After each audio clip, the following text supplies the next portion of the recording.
You're listening to The Deep End, a Penn Plastic Surgery podcast. I'm your host, Dr. Hank Davis, joined by my co-host, Dr. Saeed Azori. Today, we're excited to speak with Dr. Ivona Percec, Director of Cosmetic Surgery and Director of the Skincare Program at Penn Medicine. Dr. Percec has played a pivotal role in establishing a strong cosmetic surgery presence within an academic setting, bringing innovative treatments to the forefront. In this episode, we'll explore her journey, her approach to balancing patient care with teaching, and the future of cosmetic surgery in academia. Let's jump in.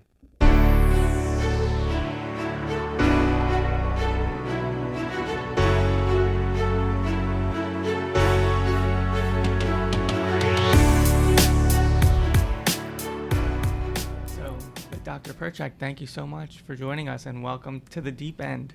Thank you. Thank you for having me. Yeah, I think I would like to just start with your background and journey. It's unique. You have an MD and PhD, both done here at Penn.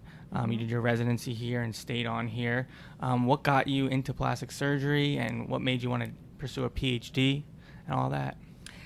I'm a little bit of a unicorn in that I knew very early, or I thought I knew very early, that I wanted to do plastics because I grew up in Europe. I came from a long academic family. I'm a fourth generation, now academician. But I grew up with a history, a love of history and art and science. Both of my parents are scientists. So I loved all of those components. I always traveled a lot and really valued history, aesthetics, of architecture, for example. I studied medieval architecture in high school. And as a high school graduation requirement, we had to do an externship. So I didn't know what in. I knew medicine was an option. And I just learned about what plastic surgery was because my best friend was getting a rhinoplasty, and I was the only one she shared that with. And so I read a bit further, and I ended up calling Jim Zinn's office, who was the head of plastic surgery at the Cleveland Clinic in Cleveland, where I did high school. Wow. And I spent a number of weeks with him, and this was all before HIPAA, so I was able to do a lot of things that students in high school now are not able to do. And I loved it. That's awesome. And then I went to undergrad in Princeton, and I studied medieval history and molecular biology. So I wrote 2 theses, and I always kept the interest in all of those going. And then, again, I loved medicine, but I loved surgery. And of all the surgeries that I did, David Lowe, who was my mentor in the 200 level section, was really the one who confirmed yet again at that level, after many years at that point, that plastic surgery was my true love, because it really combined science, art, aesthetics, and the technical expertise. Yeah, you like the beauty of architecture you studied, maybe the beauty on the molecular level of things, and now the beauty in, surgery. Correct. And the innovation of it all, because it's constantly changing. Yeah.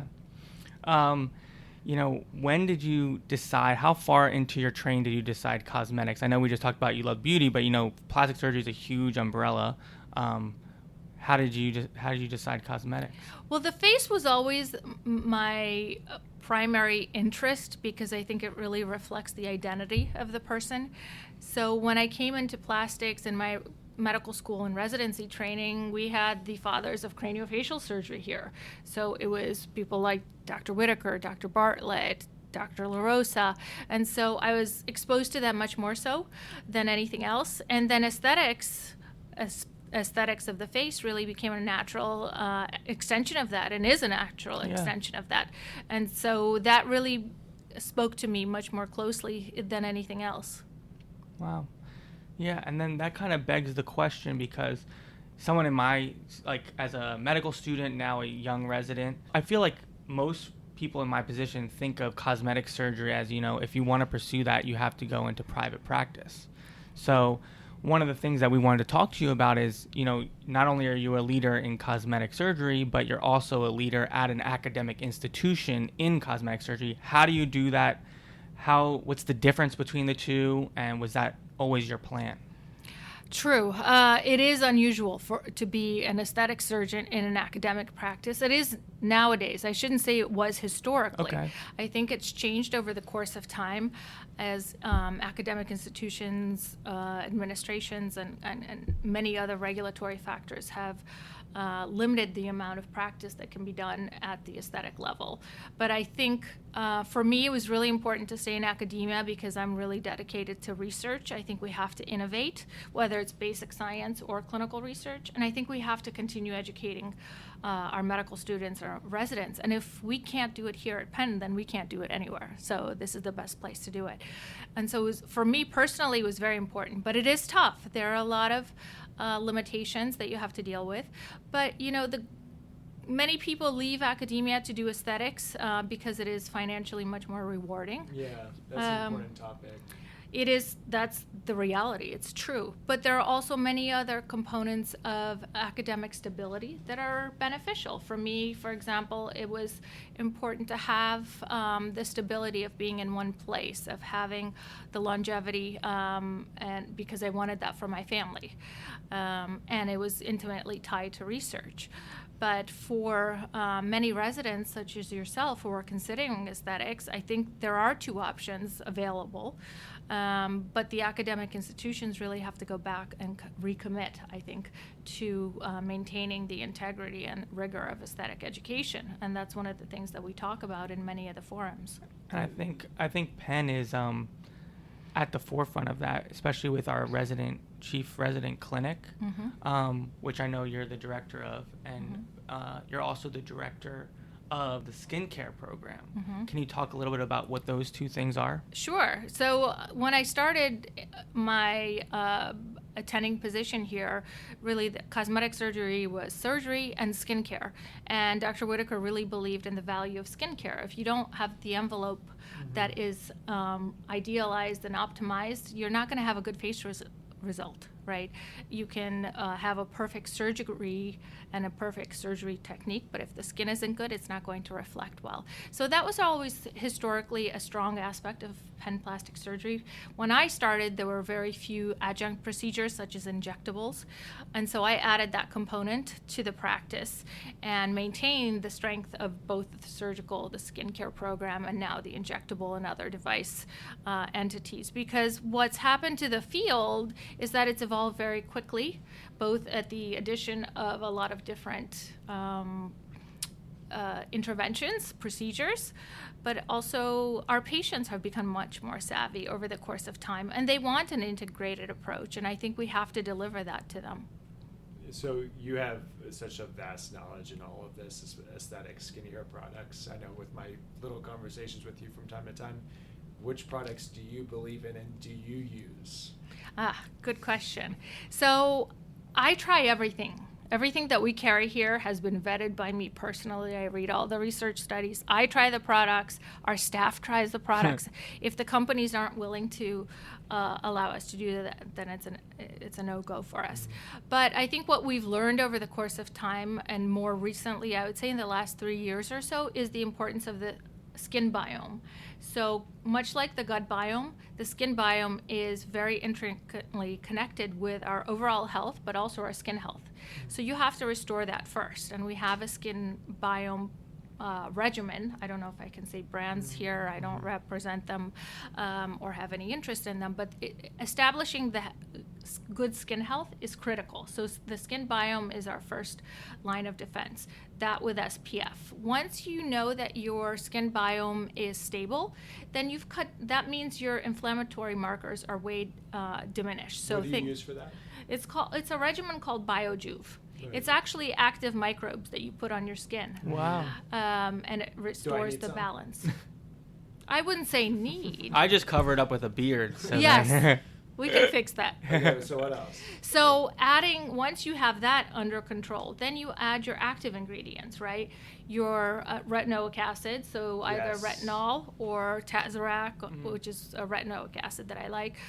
Your antioxidants. And then for women, what we're learning more and more is topical estrogen, starting at the premenopausal stage. So in your early 40s, as the estrogen levels go down, topical estrogen is critical. And when do you do these things, like at night before you go to bed? A combination. So at night, you're repairing all the damage that's caused during the day. And during the day, which means those are the products you put on, the more active ingredients like your retinols and your estrogens, etc. And during the day, you're protecting your skin. So that's when you throw on the antioxidants that protect against damage. At night, you also want to be more hydrated, so you're using more emollient products. During the day, you don't need that because you're putting so many different layers. Are these over the counter, or? Some of them are over the counter. The products we carry here are all medical grade, so you don't typically find them on things like Amazon. We stand behind the products, but some of them are prescription, like the retinol and the estrogen, and the hydroquinone or any pigment blocker agent. And this is really important. I think a lot of plastic surgeons don't realize how important this is, because if you're a plastic surgeon, you should be taking care of your skin. It's kind of like if you were a dentist and came in with bad looking teeth or didn't brush your teeth, it's not a great look. Absolutely. I don't think you trust very much a cardiologist or a cardiothoracic surgeon who's, doesn't reflect what he practices or she practices. I agree. I feel like the image that you portray in plastic surgery is so important. Yeah. It's so important. And I totally agree. And I think we've gone a little bit in the opposite direction, where people are starting to look overdone, especially in the injectable field. And I think that really, I spend a lot of time uneducating patients who come in fearful of certain things, because of course that's what you're going to see. That's what you're going to see walking down the street or on TV. You're going to see the results that stand out to you. The people who look very healthy and natural, you're not going to think twice about. You're just going to think, oh, they have good genetics. Well, that's not really the case. They just have had very good work done. Yeah. So I wanted to backtrack a little bit to the talk about finances, because clearly that's a very important topic when it comes to private practice versus academic institutions. So what advice do you have for people who may want to build an academic cosmetic practice? Do you think it's feasible? Is it something they should do? Things they should consider?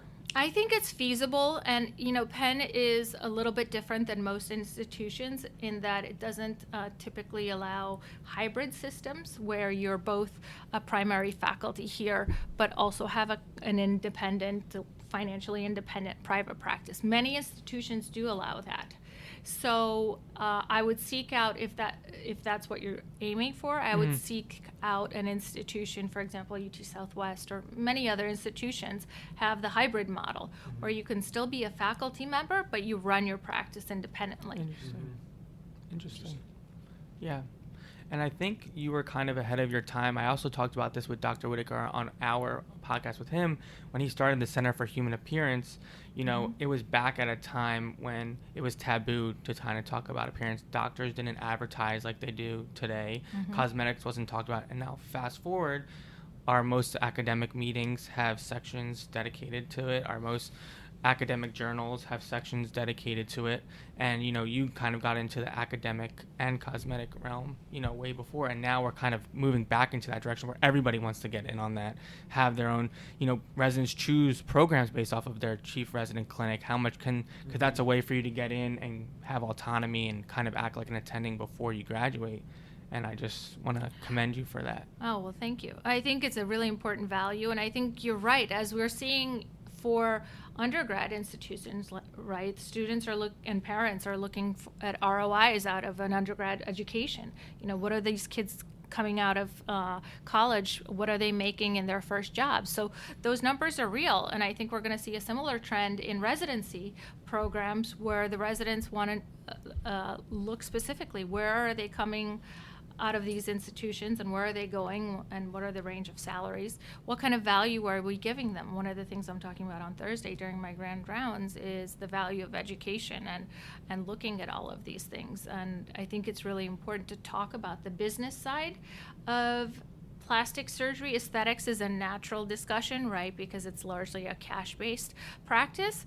But I think medicine overall has become a business in many ways, and it's hard to talk about on the recon side. But on the aesthetic side, I think it's become much more palatable, and it's important to talk about it. Yeah, and I think, like I was saying, everybody wants to get in on the game. Even the reconstructive side wants to get in on the game because they're now talking about their flaps surviving, but now take it to the next level. How do we make them look good? So everybody comes back to the same thing, you know? And I think one thing that I'm curious about, and I don't know if you face this or consider this, but a place like Penn that's so productivity focused, good and bad, but where number of cases that you do is very important, obviously. But cosmetic surgery, there's a finesse to doing a facelift, taking your Correct. time. You obviously don't do that. It's not as many cases Correct. as like purely breast recon. How does that affect how you're viewed by the hospital system, and how do you potentially combat that? Well, I have a very different model of my metrics. So as opposed to being measured on number of cases or RVUs or whatever the metrics are for insurance-based practices, my metrics are different. My metrics are more cash.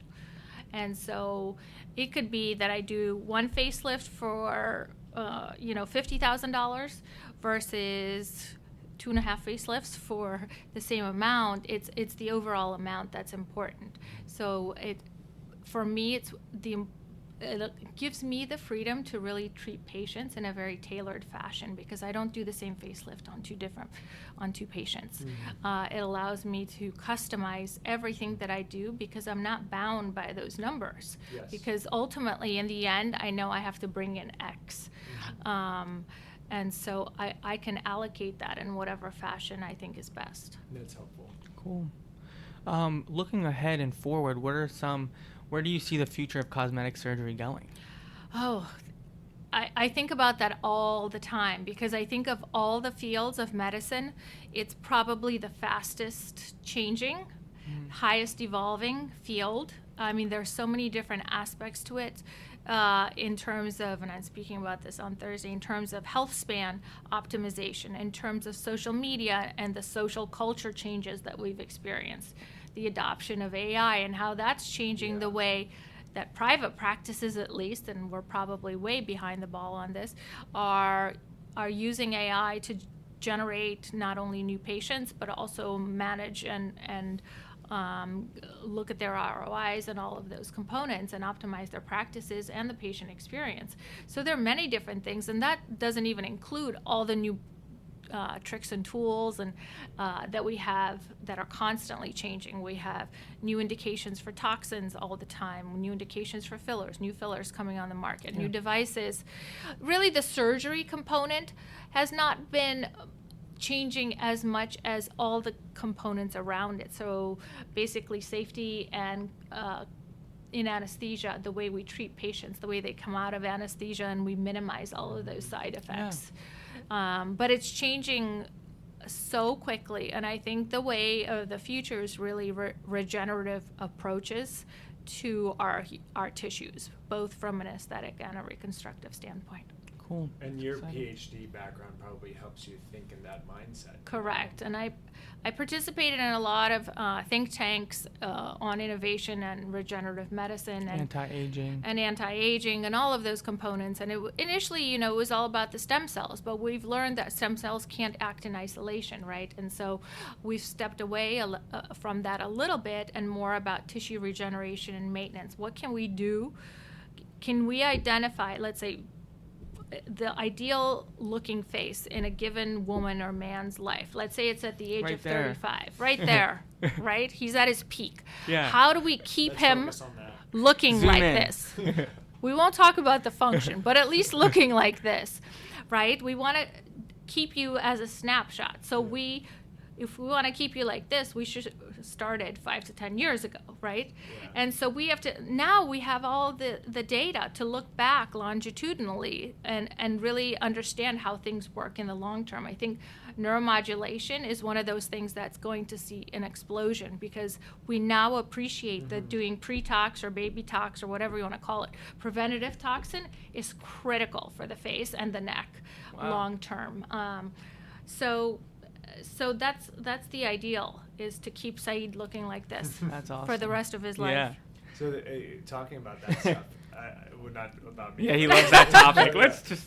No, but because sometimes I think to myself, like, if I were to go back in my life, like I spent 2 years at the NIH doing basic science work. You got your PhD. If you were to go back and redo anything, would you still get your PhD? And do you think without it, you'd still be where you are?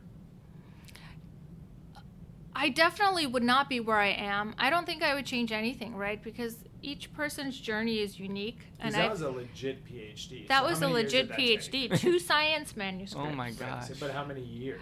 Well, it was a combined program, Yeah. so it was a 4 and 4, so I completed it in 8. But that was after doing a year of research at Harvard before starting Oh my God. that program, and that was Princeton. My family laughs at me because I have an entire shelf of all of the theses that I've written. And So you wouldn't do anything different? I mean, there's certainly mistakes I've made.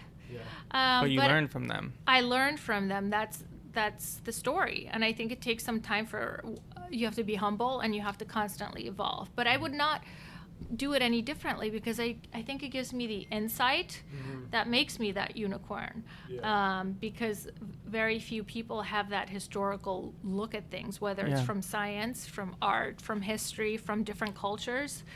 And I think I like to use all of those tools because our goal really is ultimately to educate the new generation and advance the field. Yeah.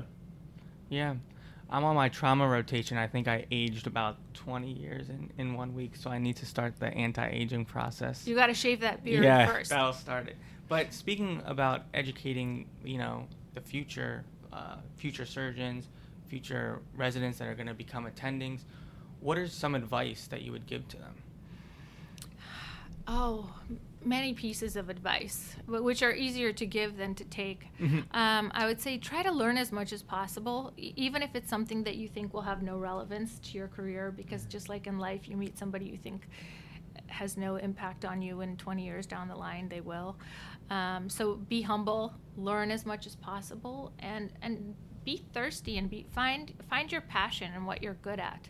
It's going to be a lot of hard work, and it doesn't necessarily get easier, but it does certainly get more interesting because over the course of time, you actually get to make selections about what you do. So you get more control. So you may work just as hard, sometimes harder than when you were a resident, but you're creating those paths for yourself. Yeah. If you didn't do plastic surgery or cosmetic surgery, what would you do? Oh, I love to write, so maybe a writer. What do you write? Theses. So, opinion papers, Yeah. critiques, editorials. No, I just love to write and read. I love to travel. Maybe a travel writer. Yeah, How is that? that would be awesome. That's a That would be win-win, great. right? Yeah. Fashion, maybe something Fashion designer. Yeah. I love to cut and sew and do all of those things. Or maybe make clothes as I travel. Yeah. Design I love that. according to the culture and the architecture of the neat. region. Yeah. How's that? And then you've been written about in the New York Times, Mhm. many other places, news, media. What are you most proud of? I would say first my family, then my patients, and my students and residents, because I didn't come into this process really appreciating the value of mentorship. Or perhaps I did because I had many excellent mentors, but I never thought I could become one myself.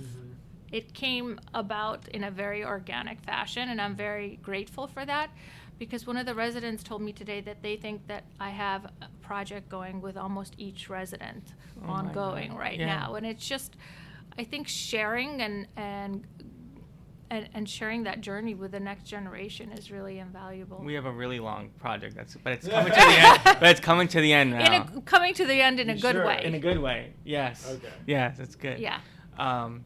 But no, I think that another thing that makes Penn so special, everyone we interview or talk about, mentorship comes up organically. Isn't that Yeah. Yeah. something that's so special about Penn and everything I here? think it comes from above and it trickles down, and I know that sounds very stereotypical, but Dr. Whitaker was like that. Dr. Serletti certainly like that. We've inherited it, and it's just really important to support one another and to have these discussions.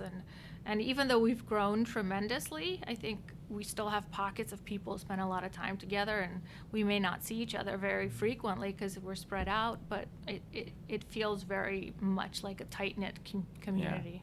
Yeah, that's one of the best things about this place. Absolutely. We have 2 final questions for you, and we ask these to all of our guests now. Uh-oh. What's your go-to music in the OR? Oh, I have a huge mix. Yeah. which is typically a combination of 1980s, 70s, kind of Euro trash, a lot of ABBA, Bee Gees, Yeah, a lot of that's awesome. opera. That's cool.